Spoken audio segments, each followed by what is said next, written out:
लेकिन मैं आज भी शिव गायन एक तारा लेके गाता हूँ, तो आज भी लोग उस शिव गायन में वो हजारों साल पुरानी परंपरा उसके अंदर दिखाई देते हैं। घोड़ा नाच नाचते हैं, लाइन शिव गायन की है जी। रामचंद्र शंकर के भजन और हर के भजन करो, पार्वती ही खोल पलक बम देखो, नाथ जी सेवा भजन में कौन खड़ी बम बम बम बम बम बम बम बम बम बम बम बम बम बम बम बम बम बम और बम लहरी। उसमें सर वो एक्चुअल में एक तारा तुरा जब होता है, और इस बम लहरी की तूती पूरी देश ही नहीं दुनिया में भी फैली। बस बम लहरी की वजह से मैं विदेशों में गया। बिल्कुल। बम लहरी तो शंकर जी तो सारे विराजमान है।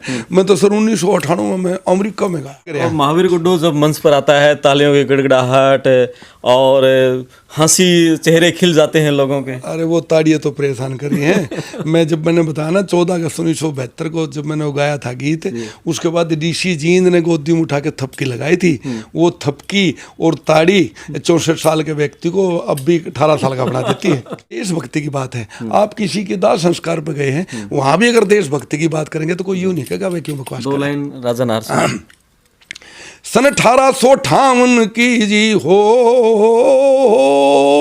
सन 1858 की हम 9 जनवरी बुलाना, चांदनी चौक कोतवाली में फांसी को लिया गले लगाए, कायर मरे खाक में छिड़कें, रण में वीर अमर हो जाएं, वीरों का गुणगान करा हम, कायर की कोई गाथा ना, समूह लेकर जा रहे कि पछताना, बातें कहने को रह जाए। इसका अगला स्टेंजा भी सुन लो। उसमें फिर बल्लभगढ़ की रियासत के मैं हो, महावीर गुड्डू ने पढ़ाया, ये पद्मश्री वापस कर दूंगा। हरियाणा की आन बान शान, एक ऐसा कलाकार जिसने हरियाणा की कला संस्कृति की खुशबू को पूरी देश दुनिया में बिखेरा, ऐसा कलाकार जिसके मंच पे आते ही तालियों की गड़गड़ाहट और लोगों के चेहरे खिल जाते हैं, एक ऐसा कलाकार जिसने मंच की मर्यादा को हमेशा कायम रखा, वो शख्सियत हैं महावीर गुड्डू जी।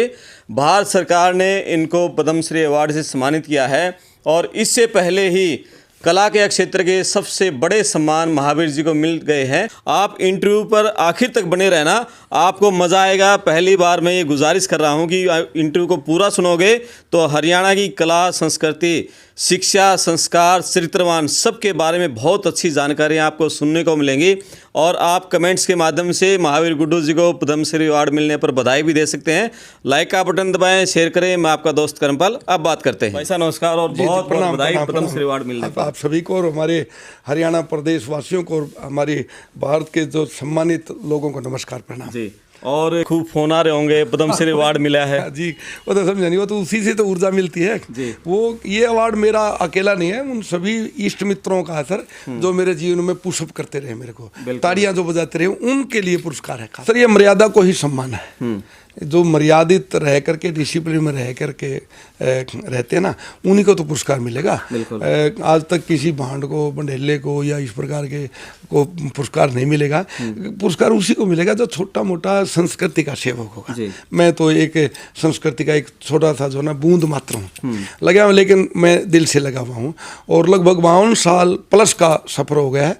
14 अगस्त 1972 को कोई जब हमारी आज़ादी की जैसे पीछे 75वां वर्ष मनाया, जब 25वां साल मनाया जाने लग रहा था, तब मुझे नहीं पता किस लेवल का कार्यक्रम था। हाँ, क्योंकि मैं छोटा था, ये था कि डीसी जींद आए थे कालवा हाई स्कूल में, तो वहाँ से मैंने शुरुआत हुई भगवान की कृपा से।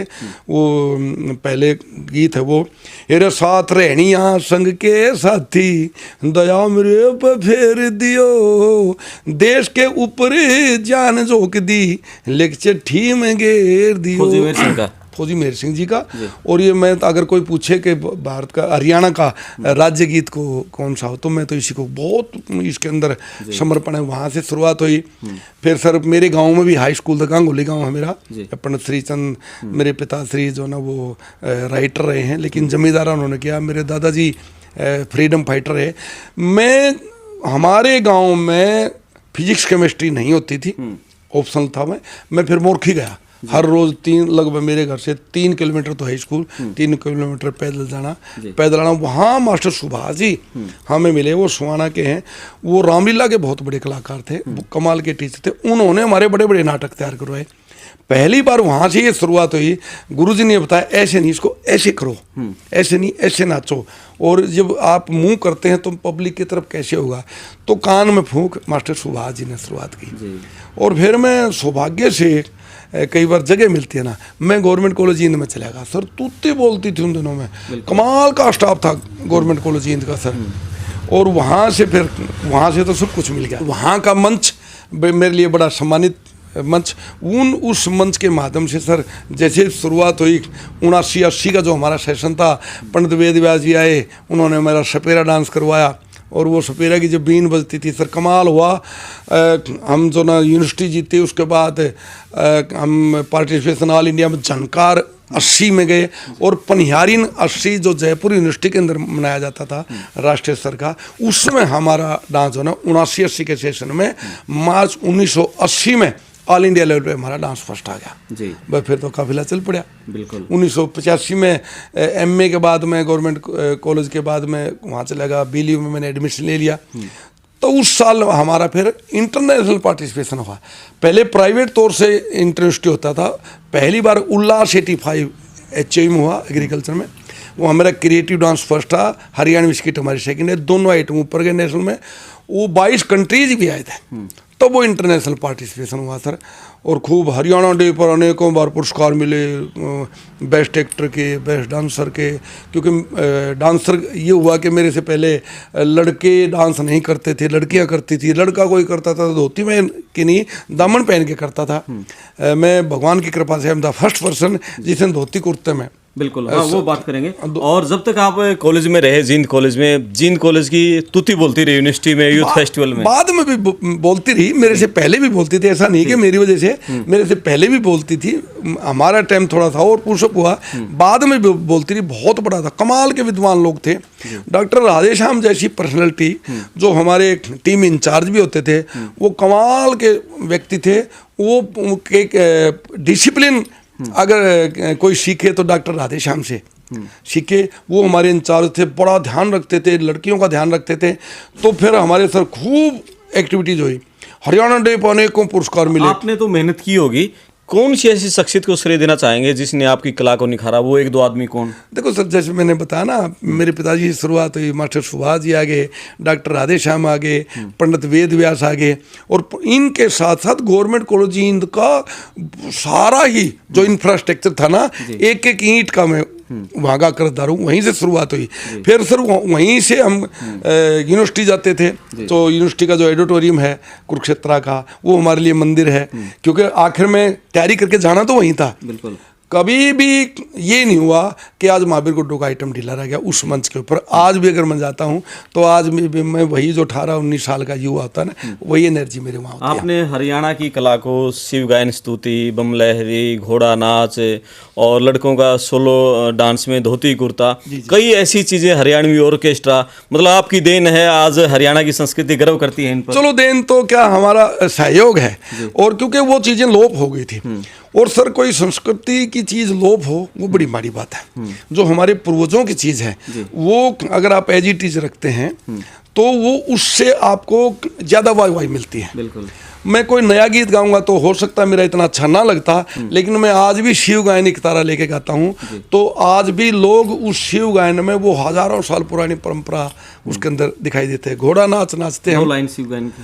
है जी, रामचंद्र शंकर के भजन और हर के भजन करो, पार्वती ही खोल पलक बम देखो, नाथ जी सेवा भजन में कौन खड़ी, बम बम बम बम बम बम बम बम बम बम बम बम बम बम बम बम बम बम और बम लहरी। उसमें सर वो एक्चुअल में एक तारक तुरा जब होता है। और इस बम लहरी की तूती पूरी देश ही नहीं, दुनिया में भी फैली। बस बम लहरी की वजह से मैं विदेशों में गया। बिल्कुल, बम लहरी तो शंकर जी तो सारे विराजमान है। मैं तो सर 1998 में अमेरिका में गया। अच्छा, हाँ जी, और हर जगह। और बहुत सी शुरुआत जो है ना, पहले अब तो बहुत भीड़ होगी कलाकारों की। वो चाहे वो ट्रेड फेयर होता था, चाहे वो सूरज कुंड का क्राफ्ट मेला होता था, चाहे यहाँ गीता जयंती कुरुक्षेत्र के अंदर, वो बहुत बार ऐसा ही हुआ कि या तो मेरे बम लहरी से शुरू हुई जी, या हरियाणवी ऑर्केस्ट्रा से शुरू हुई। क्योंकि हरियाणवी ऑर्केस्ट्रा में भी सारे हमारे फोक इंस्ट्रूमेंट हैं, जिसमें बीन है, बांसुरी है, गढ़वा है, तुम्बा है, बेंजू है। वो जब वो बजता है तो लोगों को लगता है कि ये हमारा अपने साज बज रहे हैं। और तो वही कामयाब होगा जो हम चीज़ करेंगे, लोगों को ये लगे कि हाँ ये व्यक्ति हमारी बात कर रहा है। और वहाँ बम लहरी को लेकर आप जब अमेरिका में गए थे 1998 में, किस तरह का वहाँ प्रस्तुति रही थी? वो एक्चुअली तब तो अपने लोग थे वहाँ। अच्छा। तब तो अपने लोग थे और अपने लोगों ने ही बैठ के सुना। लेकिन जो मैं नवंबर 83 में नहीं नवंबर 22 में नवंबर 22 में जब मैं गया वहाँ पे जो ना लॉस एंजलिस के अंदर हॉलीवुड में सर वहाँ बहुत देशों के जो ना कलाकार थे, सभी ने अपना अपना ढंग से गाया, किसी ने इंग्लिश में गाया अपनी अपनी बोलियों में। वहाँ जो शिव गायन किया एक तारा लेकर के, क्योंकि लोग जो ना बोल बेशक ना समझ पाए, लेकिन ये अगर ये पता लगे कि भाई ये किस विषय का गीत है, शंकर भगवान का था, हाथ में एक तारा था और शंख बजाया, डमरू बजाया, तो खूब लोग झूमे। वो कई बार क्या होता है कि बात बेशक ना समझ में आए, लेकिन उसकी मूवमेंट्स और जो लगता था कि वो जैसे शंकर जी का एक गीत गा रहा है, तो खूब लोगों ने सराहा। और उसके बाद अंग्रेज और अंग्रेजन और ऑस्ट्रेलिया के लोग, बहुत लोगों ने वहाँ पर मेरे साथ फोटो खिंचवाई। और हरियाणवी ऑर्केस्ट्रा भी आपकी ही देन है? सर मेरे गांव में 100 साल से बजता है। अच्छा। और लेकिन नया रूप आपने दिया। थोड़ा सा मंच का अनूप लाठर जी से हमारे जो मेरे सीनियर थे वो डायरेक्टर लग गए थे, मैंने उनसे कहा कि सर ये हरियाणवी ऑर्केस्ट्रा है, तो उन्होंने तुरंत बहुत कोऑपरेट किया। और मैंने कहा सर कुछ तो हम थे, क्योंकि मामन खान साहब थे जिनको मेरे से पहले संगीत नाटक अकेडमी अवार्ड मिला, वो सारंगी पे थे, मेरे साथ बीन पर आज़ाद जी गए हुए थे, नंगाड़े पे जो ना वो थे भीम जी थे। तो मैंने 2-3 आर्टिस्ट और बुलाए, गजेश सिंह जी बंसरी वादक थे हमारे बड़े भाई, वो छात्र वाले, 3-4 की पेमेंट भी लाठर साहब ने दी, बहुत कोऑपरेट किया। और ये टैगोर थिएटर में 1985 में हमने वहाँ शुरू किया। नेक्स्ट ईयर फिर कपूर सिंह जी थे MDU में, वहाँ पर मैंने कहा कि सर ये हरियाणवी ऑर्केस्ट्रा है, और मुझे 3 आर्टिस्टों के मेरे को उन्होंने भी 3 आर्टिस्टों को पैसे दिए। KLP कॉलेज रिवाड़ी में हमने उसका डेमो दिया, तो वहाँ भी शुरू हो गया। और अब हरियाणवी ऑर्केस्ट्रा सभी यूनिवर्सिटीज़ में बजता है। और घोड़ा नाच भी आपने एक? घोड़ा नाच सर हमारी संस्कृति का पहलू था। पंडित मांगेराम जी का एक गीत है, हरियाणा की कहानी सुन लो 200 साल की। पंडित जी 67 में चले गए, 50 साल से ऊपर हो गए, 250 साल की होगी, उससे पहले का कब काली का हरियाणा की कहानी सुन लो 200 साल की, कई किस्म की हवा चली न्यारे चाल की। फोक थिएटर पे था कि एक जनाना एक मर्दाना खड़े रहे थे, 15-16 कुंगल जड़माड़े रहे थे, गली और गतवाड़ा के में पड़े रहे थे, एक सारंगिया एक ढोलकिया जोड़े रहे थे, सब तो पहले चित्राई कृष्ण लाल की नुक्कड़। मैं जो शब्द कर रहा हूँ उसके बाद ये था कि 170 साल बाद फिर दीपचंद हो गया, घाघरी पराई, घोड़ा नाच बंद हो गया। उसका क्या कारण रहा कि मंच बन गया, पहले खुले में होता था, मंच बन गया 15x15, 15x20 का। अब घोड़े को ज़्यादा जगह चाहिए, घोड़ा बेचारा नीचे रह गया। और फिर वो वेलकम पार्टियों में कोई चीफ गेस्ट आ रहे उसको लेके आने में, तो मैंने कहा ये तो गड़बड़ हो गया। कपिल साहब थे रेडियो पर डायरेक्टर, मैंने उनको कहा सर ये मैंने दोबारा करना है। मैंने जगबीर राठी मेरे साथ काम करते रहे, 2 घोड़ों को हमने व्यवस्था की उसके अंदर घुस करके, और पहली बार हमने वहाँ किया तो लोगों ने खूब सराहा और खूब नाचे सर, खूब नाचे। और आज भी वो बड़ा पसंद किया जाता है मेरा घोड़ा नृत्य जो ना। अब जैसे मैं थोड़ा सा उम्र हो गई है, अब घोड़े में मेरे प्रवीण है, विजेंद्र है, कई लड़के वो घुसते हैं, मैं गीत गाता हूँ। घोड़ा नाच भी कमाल का हमारा नृत्य है। तो सर पनघट नृत्य की हमने शुरुआत की। ममता शर्मा है कि यहाँ से बास गांव से, वो बिल्कुल सीधी सादी लड़की, लेकिन जब वो काम करती है सर, वो नृत्य करती है, गिलास रख के गिलास पे टोकनी, टोकनी पे टोकनी, उसके बाद होक्का, होक्के की चिलम पे टोकनी, उस पर टोकनी, और सर गिलास रख देते हैं हम 10, उन गिलासों के ऊपर चलती है। तो ये जो ना पहले भी हमारी महिला आपस में डांस करती हुई इस प्रकार का कंपटीशन करती थी। एक हमारे गांव में थी, हमारी ताई लगती थी, वो पानी की टोकनी भरी हुई मुंह में उठा करके डांस करती थी। क्या बात है। तो ये चीज़ें जिसको ये लगे ना, अब अभी मेरा मोरखी गांव में कार्यक्रम था, और वो जब महिलाएं आई, जब वो टोकनी डांस करी थी, तो सारी बुढ़िया उसके साथ साथ ताड़ी बजा लगी, क्योंकि उनको ये लगा कि ये जो ना ये हमारे टाइम का डांस है। तो पुरानी परंपरा को जब हम उसका प्रतिनिधित्व करते हैं, तो आम जन को ये लगता है कि ये जो डांस हो रहा है, ये जो गीत हो रहा है, ये हमारा अपना गीत है। और आपने राजा नाहर सिंह की गाथा जब आप सुनाते हैं तो एक अलग ही समा बन जाता है। ये सर एक्चुअली राजा नाहर सिंह की गाथा कल्चर फेयर द्वारा मंगेराम खत्री ने लिखी थी, बल्लभगढ़ के अंदर शो हुआ था। प्रेम धाती जी भी गाते रहे उसको, लेकिन मैं क्योंकि लंबा चौड़ा वो है, मैंने रिकॉर्डिंग भी की। विदेश जाता जब इंस्ट्रूमेंट तो होते नहीं, लेकिन रिकॉर्डिंग मेरी कमाल की हो रही। मैं अभी पीछे ऑस्ट्रेलिया गया था, वो बड़ी वायरल हुई, अभी क्रूज में गाई आपने, लाखों व्यूज है, क्रूज में गाई थी वो। ऐसा होता ना कि सर ये जो देशभक्ति की बात है, आप किसी के दाह संस्कार पे गए हैं, वहां भी अगर देशभक्ति की बात करेंगे तो कोई यूं नहीं कहेगा भाई क्यों बकवास। 2 लाइन राजा नाहर सिंह। सन 1858 की जी हो, सन 1858 की हम 9 जनवरी बुलाना, चांदनी चौक कोतवाली में फांसी को लिया गले लगाए, कायर मरे खाक में छिड़कें, रण में वीर अमर हो जाएं, वीरों का गुणगान करा हम, कायर की कोई गाथा ना, समूह लेकर जा रहे कि पछताना, बातें कहने को रह जाए। इसका अगला स्टेंजा भी सुन लो, उसमें फिर बल्लभगढ़ की रियासत के मैं हो, बल्लभगढ़ की रियासत के मैं बहुत पुराना सी गांव, तेवतिया थर गोत वीर का, राम सिंह पिता का नाम, वीर वंश का खून रगों में, छत्रापन था जिनका काम, उसी वंश में जन्मे नाहर सिंह, सब बातां के थे आराम, नमो नमो, ये लाइन जरूरी है, नमो नमो हे मातृभूमि, वीरों को सदा प्रणाम, सरदा शीश झुकामा उनने जो सदा देश पे आए काम। ये गीत तो राजा नाहर सिंह का है, लेकिन उन सभी वीरों को समर्पित है तो देश के लिए बलिदान। और तो आपने सतड़ू हाथ मार कर जब गाया, क्रूज तालियों के गिटार से गूंज उठा है। देखिए जब गा रहे हैं, अगर आप देशभक्ति की और वीर रस की बात करेंगे तो फिर तो मानना ही पड़ेगा। जब उसमें वो मारे के हरियाणा के वीरों ने ना दिल्ली की शान बचाई थी, जब वो हरियाणा के वीर आ गए तो फिर तो हाथ मारना पड़ेगा सर। हाँ सर, वो बहुत वायरल हुआ।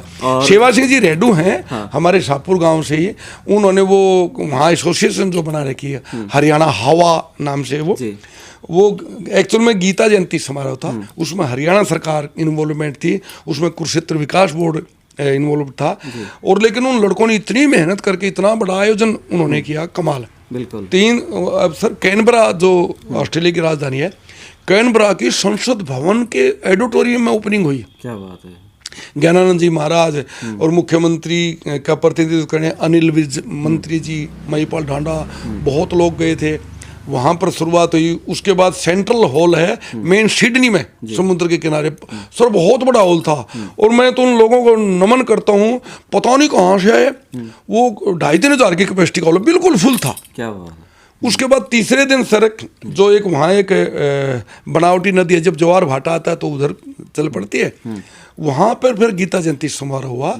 और गुजरात की कोई संस्था थी, उन्होंने सर 3,500 व्यक्तियों के तो खाने का प्रबंध कराया था, और वो कम पड़ गया। जब मैं खाने गया तो थोड़ा मिला, फिर उसके बाद उन्होंने 2 पिप्पे सब्जी के और लेकिन बोले सर आ जाओ दोबारा हो। और सर जब गंगा जी की एक तरह से गंगा का प्रतिनिधि मान लिया उन्होंने, गीता जयंती की और गंगा की जब वहाँ आरती की ना, तब सर 3,500 ने तो खाना खाया था। मेरे अनुसार 5,000 प्लस व्यक्ति थे, और विदेश में कोई हरियाणवी। और सर उसके बाद जो आतिशबाजियां हुई, वो कमाल का आयोजन था। उन्होंने एक दिन सभी के मान सम्मान के लिए क्रूज में हमारे को घुमाया, तो वो तब क्रूज में गाया गीत। हाँ, और 30 तारीख को वो जिस दिन शुरुआत हुई थी, वो मेरे बम्बलेरी से ही हुई थी जी।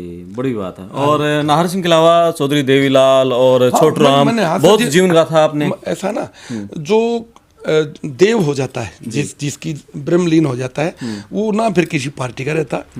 और मैंने सभी के गाए, जो भी मेरे से जिसने भी बात की कि मैंने सर राजा नाहर सिंह की गाथा रही, और धन्ना भगत की मेरे 4 गीतों की गाथा ही है, चौधरी देवीलाल की गाथा है, सर छोटू राम जी की गाथा है, रणवीर सिंह जी की गाथा है, देवेंद्र स्वरूप ब्रह्मचारी जी की गाथा है, पंडित चिरंजीव लाल की गाथा है।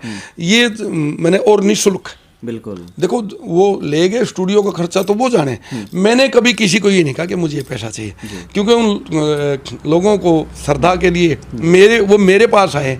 और ये गीत लगभग सारे के सारे कमल सिंह पुट्ठी वाले हैं, बहुत बड़े राइटर हैं। हमारा छोटे भाइयों, भगवान उसकी कलम को ताकत दे, ये उन्हीं के लिखे हुए हैं। और सर मैंने शिक्षा का अधिकार वो की, तो बस ये है एक लग रहा है। महावीर गुड्डू जब मंच पर आता है, तालियों की गड़गड़ाहट और हंसी, चेहरे खिल जाते हैं लोगों के। अरे वो ताड़ियाँ तो परेशान करी हैं।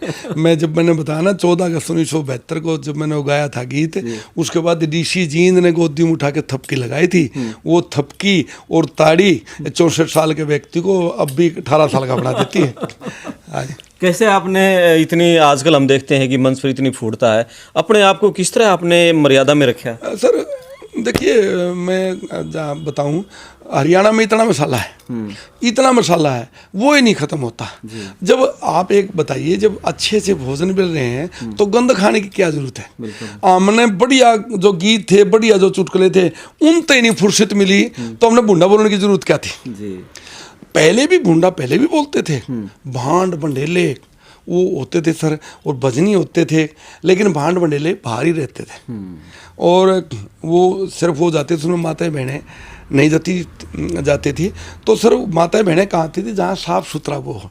हम साफ, अभी मोरखी गांव में मैंने कार्यक्रम किया, मैंने सरपंच सोनू को ये कहा था, भाई मैं तुम्हारे लिए नहीं करने लग रहा, मेरी तमन्ना ये है कि तीर्थ महाराज के ऊपर गाँव की माताएं बहनें आए सभी। और सर पूरा पंडाल माताओं बहनों से भरा हुआ था। तो जब मैं माता बहनें बैठी हैं तो मुझे पता है कि माँ आई है तो वो अपनी सासू को भी ले आई होगी, अपनी बेटी को भी ले आई होगी। 4 पीढ़ी हमारी महिलाओं की बैठी है। अगर मैं वहाँ कुछ गंदा बोलूँगा तो पहले तो मेरी जीभ गलेगी, अगर मेरी जीभ का कुछ ना हुआ तो फिर वो ईंट मार के वो गड़ा देंगे। बिल्कुल।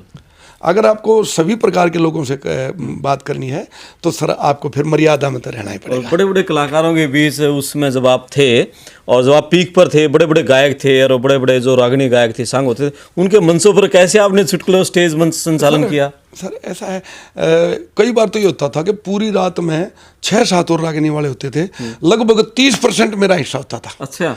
वो जब दूसरा कलाकार आता और वो बड़े सिस्टम था उनका, वो अपनी टीप खोल ले जाते थे, वहाँ टीप आगे बांधते, खूब चुटकुले सुनाए। एक मेरा बड़ा प्रसिद्ध हुआ था, क्योंकि साज नहीं है, एक मेरा आइटम था कि हरियाणा के कौन सा कलाकार कैसे गाता है। वो मैं सभी की, राज किशन कैसे गाता था उसकी, पालीराम कैसे गाता था उसकी, मैं सभी की वो करता था। बड़े खुश होते थे उसमें। जैसे राज किशन गाता था, कौन कड़िया ब्याह के लिया दिखे हुर नमाणी, मेरी आँख खोल के सुन ले भाभी या से त्रिदुरानी। वो उनका बहुत वो बोल था जी। अच्छा, मैं रणवीर की करता था, जिनके जो सरिता चौधरी कैसे गाती थी वो भी उसी के स्टाइल से, जेठ मेरा 10 बडरा से हे मेरा देवर भी ये पास उतनी का अनपढ़ रहे। वो इसलिए प्रसिद्ध थे कि वो मैं जो वो उनके फेमस गीत थे उसमें मैंने पकड़ रखे, तो मैं एक्शन भी ऐसे करता था, इसलिए लोग वहाँ मुझे लेक्चरर कोई नहीं कहता था ना कोई प्रोफेसर कहता था, वहाँ मास्टर जी, मास्टर गुड्डू के नाम से मैं प्रसिद्ध था। खूब बुलाए।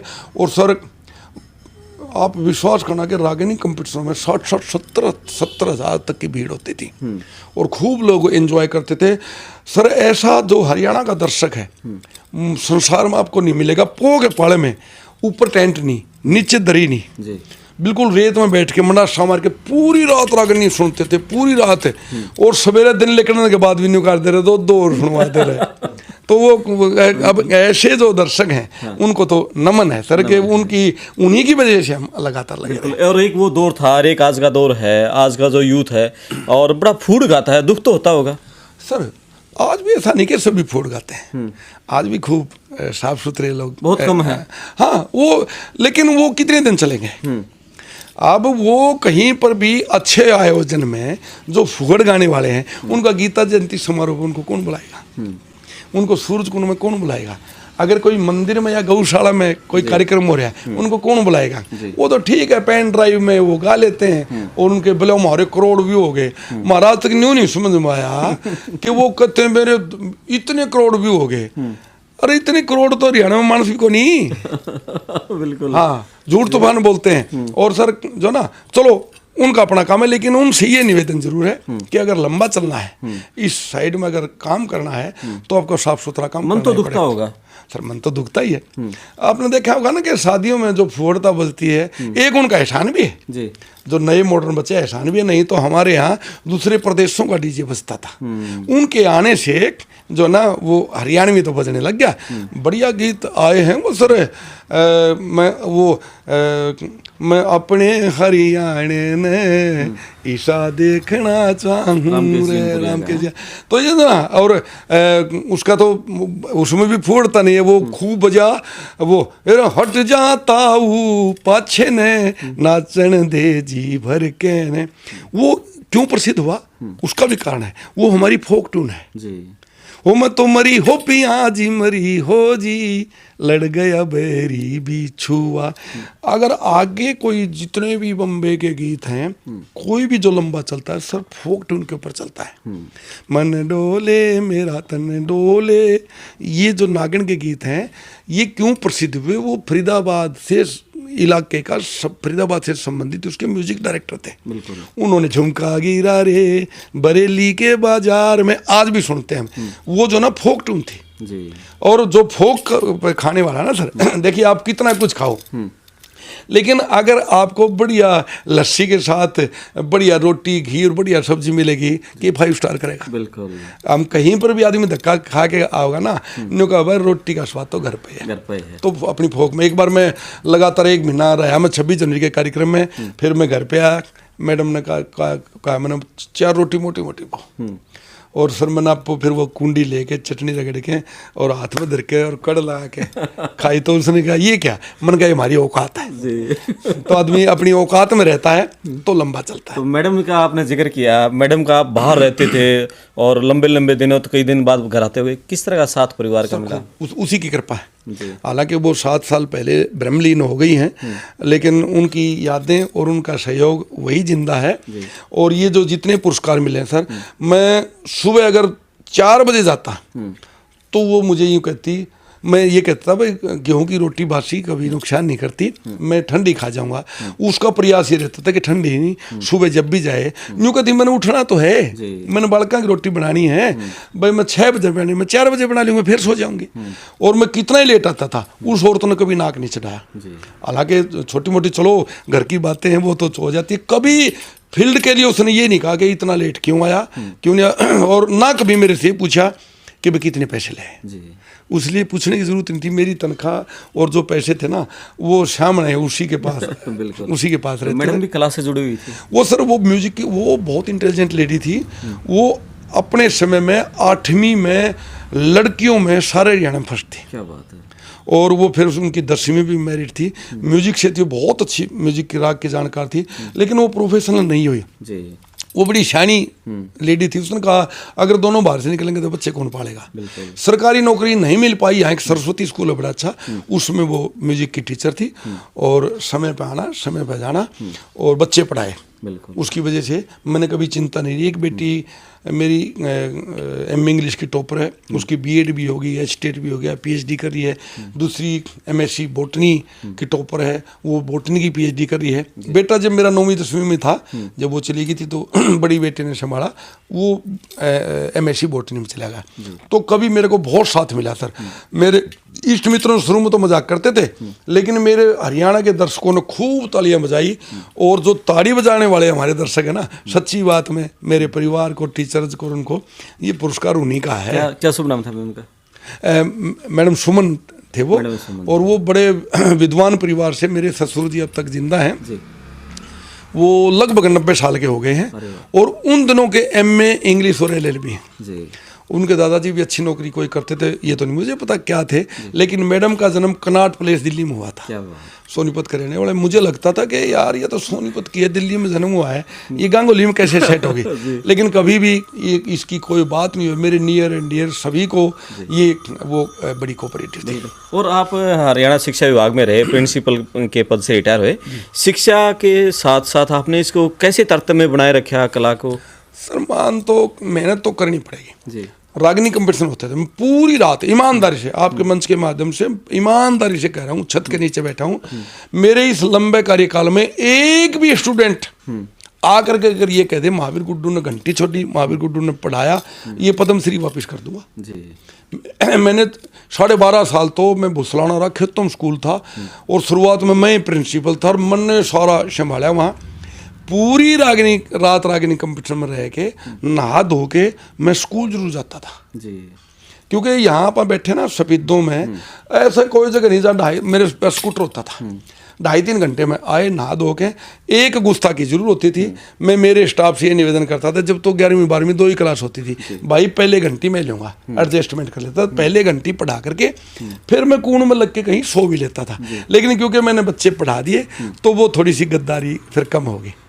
फिर भी मैंने कि कहीं कोई मेरे उसमें खून में नंबर 2 का पैसा ना आ गया हो, मैंने जो राइट टू एजुकेशन कैसेट की हरियाणा के शिक्षा विभाग के लिए मेरे 4.5-5 लाख रुपए लगे थे, मैंने एक भी पैसा नहीं लिया जी। वो की वो खुद बनाई आपने? हाँ, मैंने शिक्षा के प्रति लोगों का रुझान बढ़े। मैडम गीता भूकल जी जब शिक्षा मंत्री थे और विनय सिंह यादव थे, उन्होंने मुझे कहा, मैंने की वो पूरे उसका विजुलाइज है सारा, और जो ABRC हैं जिनको जा करके ये बताना होता है शिक्षा का क्या है, राइट टू एजुकेशन, एक अधिकारी ने कहा भौंकण की जरूरत नहीं, या CD ले जाओ महावीर गुड्डू की और वहाँ कंप्यूटर पर चला देना, तो हम तो खड़े होकर बता दिए वे जो इस मानस ने कहा ना, ये सारी बात है। क्या बात है। वो पढ़ाई के ऊपर बहुत कुछ थी, पैसा अपने आप आ जाता है सर। धन्ना भगत की मैंने CD की जी, तो पैसे नहीं लिए, तो अब ये ना भगवान भी देखता है। मैं ऑस्ट्रेलिया गया जी सर, उन्होंने 2 लाख रुपए दे दिए मेरे को, मेरी टिकट उन्होंने दे दी, पीछे दे दिए, तो मैंने धन्ना भगत का फ्री कहा रहा, धन्ना भगत ने थापी लगाई, ने बोले दो भाई इसने पीछे, क्योंकि तुरंत वो CD करने के बाद में भागा था। और शिक्षा विभाग की तरफ से आपको एक सम्मान मिला है, वो सिर्फ आपको ही है कि प्रिंसिपल? देखिए, एक पुरस्कार है वहाँ पर, अध्यापक पुरस्कार जी, जिसको 2 साल मिलते हैं। रामबिलास जी ने बोर्ड की गोल्डन जुबली पे ये कहा कि एक नया पुरस्कार शुरू कर रहे हैं, जो शिक्षा पंडित लक्ष्मीचंद शिक्षा और संस्कृति पुरस्कार। ऐसा टीचर जो जिसके रिजल्ट भी सही हो और जिसने कल्चरल एक्टिविटीज में भाग लिया हो, वो शुरू करेंगे, और वो पहला पुरस्कार महावीर गुड्डू का जी, वो मिला सर। अच्छा, एक तो बताओ, लोग जानना चाहेंगे गुड्डू क्यों कहते हैं, गुड्डू नाम कैसे जुड़ा? सर ये बचपन का, जैसे चिंटू, निंटू, टिट्टू, बिट्टू, टॉमी, ये नाम जो बच्चों के होते हैं ना, तो कुछ लोग मुझे गुड्डू कहते थे, कुछ नाम मेरा महावीर था ही, तो ये बस दोनों जुड़ गए और ये फेमस नाम हो गया। और आज की युवा पीढ़ी किस तरह से शिक्षा से, संस्कारों से ओतप्रोत रहे, क्या संदेश? अगर आज का जमाना सर गरीबी का से छुटकारा दिलवाने का, एक पुराना वो 2 लाइनें हैं कि जो ऐसे वैसे थे वो कैसे कैसे हो गए, और जो कैसे कैसे थे वो ऐसे वैसे हो गए। किस वजह से कि जो राजघराने थे जिन्होंने शिक्षा में पिछड़ गए वो डाउन आ गए, और जो सर आप ये देखिए कि भारत के सर्वोच्च पद के ऊपर आम जन के जो ना, आम परिवार में जन्मे, चाहे वो ज्ञानी जैल सिंह हो, चाहे अब्दुल कलाम साहब हो, वो आम घर के अंदर जन्मे हुए और शिक्षा के माध्यम से उच्च पद पर आज का जन जा सकता है। शिक्षा शिक्षा शिक्षा, और सिर्फ शिक्षा ही आज का जो ना हथियार है। आज का जो मनु है, जो वर्ण होते थे, आज का मनु शिक्षा है जो निर्धारण करती है कि कौन क्लास 1 लगेगा, कौन क्लास 2 लगेगा, कौन क्लास 3 लगेगा और कौन क्लास 4 लगेगा। जी। जो नहीं पढ़ेगा वो तो फिर सर मजदूरी ही करेगा। अच्छा, एक तो और है, जैसे शिक्षा बढ़ी है, हमारा यूथ है वो संस्कारहीन तो हो गया है। देखिए सर, एक मैं मेरे मुंह से माड़ी बात नहीं करी है, शिक्षा स्वार्थी तो बनाती है जी, फिर हिसाब लगाने लग जाता है। मेरे परिवार में मेरे जो ना 3 मेरे पिताजी और एक मेरे दादाजी के दत्तक पुत्र थे, चौथे उन्होंने शादी नहीं की, पूरा लंबा चौड़ा परिवार था, कभी कोई हिसाब नहीं मांगता था। आज के दिन जो नौकरी लग जाती है, या तो वो हिसाब लगाने लग जाता है, नहीं तो वो हिसाब लगाने लग जाते हैं, मेरा इतने लिया हुआ है, साढ़ा इतने लिया हुआ है। उससे देखो फर्क है, लेकिन फिर भी शिक्षा जो ना स्वार्थ के साथ साथ आदमी को जीने का ढंग सिखाती है जी, आदमी को आगे बढ़ने का सिखाती है। और उसमें मेरा था वो एक भी बच्चा नहीं अनपढ़ रहेगा, चाहती है ऐसा सरकार, गरीबी हटावे खुशहाली, जीवन का होता उद्धार, नई चेतना जागर मन में, शक्ति का ऊर्जा का होता संचार। तो ये सारी चीज़ें शिक्षा से आती हैं। और एक और आप कॉलेजों में जाते हैं, यूनिवर्सिटीज में जाते हैं, और वहाँ जो यूथ हम देखते हैं, उसकी ड्रेस देखते हैं, वो चरित्रहीन भी हो गया संस्कारहीन के साथ। सर आप मॉडर्न ड्रेस को या उसको अपन चरित्रहीन तो नहीं कह सकते, थोड़ी फ्रैंकनेस आ गई है। फ्रैंकनेस आ गई है सभी। चलो ये जति सती के बगैर तो संसार नहीं चलता, लेकिन ये जरूर चाहिए, उन संस्थाओं को भी चाहिए कि भाई वो जब बच्चे कॉलेजेस में आते हैं तो कम से कम ड्रेस चीज का जरूर ध्यान रखें। कोई बात नहीं, बच्चे पहन के आए, मॉडर्न पहन के आए तो जीन्स पहने और पहने, लेकिन अर्धनग्न जो लड़के लड़कियां हैं उनका तो उन संस्थाओं को चाहिए कि वो ऐसा ना करें जी। और पद्मश्री पे आज पूरा देश बधाई दे रहा है आपको। पद्मश्री के अलावा और कौन कौन से अवार्ड से आपको नवाजा गया है? सर बहुत बहुत लंबा काम है, आप देख रहे हैं कि हजारों की तादाद है। हाँ जी, लेकिन बोनाफाइड जो पुरस्कार है जी, वैसे तो होते ही हैं अनेकों, जो ना मैं जैसे सैन सम्मेलन में गया, रविदास साहब के सम्मेलन, हर जगह सम्मान मिलता है, लेकिन आइडेंटिफाइड जो ना पंडित लक्ष्मीचंद जो संस्कृति पुरस्कार है, राज्य पुरस्कार है जी, हरियाणा कला रत्न पुरस्कार ये आइडेंटिफाइड पुरस्कार है, पंडित लक्ष्मीचंद शिक्षा संस्कृति पुरस्कार ये आइडेंटिफाइड पुरस्कार है, और लंदन में जो ना भारत गौरव लंदन की पार्लियामेंट में मिला, लॉर्ड लुम्बादिया, जब एक लॉर्ड देने लग रहा तो अपने आप आइडेंटिफाइड पुरस्कार है। अमेरिका में मेरे को अमेरिकन यूनिवर्सिटी ने PhD दिया। तो ये चलते चलते फिर जो ना संगीत नाटक एकेडमी का जो पुरस्कार है, जो संगीत का सर्वोच्च, ये देखिए पद्म पुरस्कार ये नागरिक पुरस्कार है, ये बहुत बड़े पुरस्कार है, लेकिन संगीत का जो सबसे बड़ा पुरस्कार हम जो कलाकार लोग मानते हैं वो संगीत नाटक एकेडमी का पुरस्कार है, जो हरियाणा के लोक नृत्य और लोक गायन के लिए मेरे को मिला। वो बहुत बड़ा पुरस्कार है, और ये फिर पद्मश्री तो पद्मश्री है। बिल्कुल। और सबसे आखिर में आपके जो शुभ चिंतक हैं, श्रोता हैं, आपकी देखकर और आपकी सुनकर जो खुश हो जाते हैं, उनके लिए आखिरी संदेश? बस आखिरी संदेश ये है कि अपना प्यार बनाए रखना, और मेरे जैसा कोई हरियाणवी संस्कृति का भगत आए तो उसको ऐसे ही मोटिवेशन करना, अगर कोई फूड बोलो तो उसको टोकना जी, उसको जरूर टोकना, क्योंकि दर्शक ही हमारे लिए भगवान है, और हमें जो गाते हैं हमें दर्शकों से, उसके रिएक्शन से पता लगता है कि हम कहाँ खड़े हैं। तो वो हमारे जो लाडले दर्शक हैं, वो हरियाणवी संस्कृति से जो प्रेम करने वाले लोग हैं, उनको वाह वाह करना, और जो संस्कृति के खिलाफ जो लोग गंदा जो बोलते हैं उनको जरूर टोकना, उनकी नैतिक जिम्मेवारी है जी। और कोई सवाल मैंने ना पूछा हो, आपके मन की बात कोई रहेगी? बस ये कि युवा जो है ना वो पढ़े, जो पढ़ेगा वही बढ़ेगा, चरित्रवान रहें, और जो गाएं वो अच्छा गाएं। फुहड़ गाने वाला लंबा नहीं चल सकता। आप अच्छा गाएंगे तो आके आपके परिवार को कहोगे तुम्हारा छोरो ने बहुत अच्छी रागिनी गाई। अगर आप गंदा गाएंगे तो हो सकता है उसकी बहन को आके दूसरी बहन को, ए तेरा भाई इतनी गंदी बात कर रहा था वहाँ। तो यही एशियार है। तो सभी को जो ना हम तो लाड बनाए रखें, प्यार बनाए रखें, और हरियाणवी संस्कृति को, और ये भारतीय संस्कृति, ये हमारा विश्व गुरु जो था, ये उसी मुकाम पर जाकर के पहुँचे, ऐसी तमन्ना और ऐसी हमारी भावना है। दिल खुश हो गया महावीर जी आपसे बात करके। और ये थे हरियाणा की आन बान शान भाई महावीर गुड्डू जी, जिनको संगीत नाटक एकेडमी पुरस्कार पहले मिल चुका है, और अब देश का जो पद्मश्री पुरस्कार है वो भारत सरकार ने दिया है। आप कमेंट्स के माध्यम से महावीर गुड्डू जी को बधाई दे सकते हैं, और मैं आपका दोस्त क्रमपाल, पड़ताल TV पर बने रहें। धन्यवाद।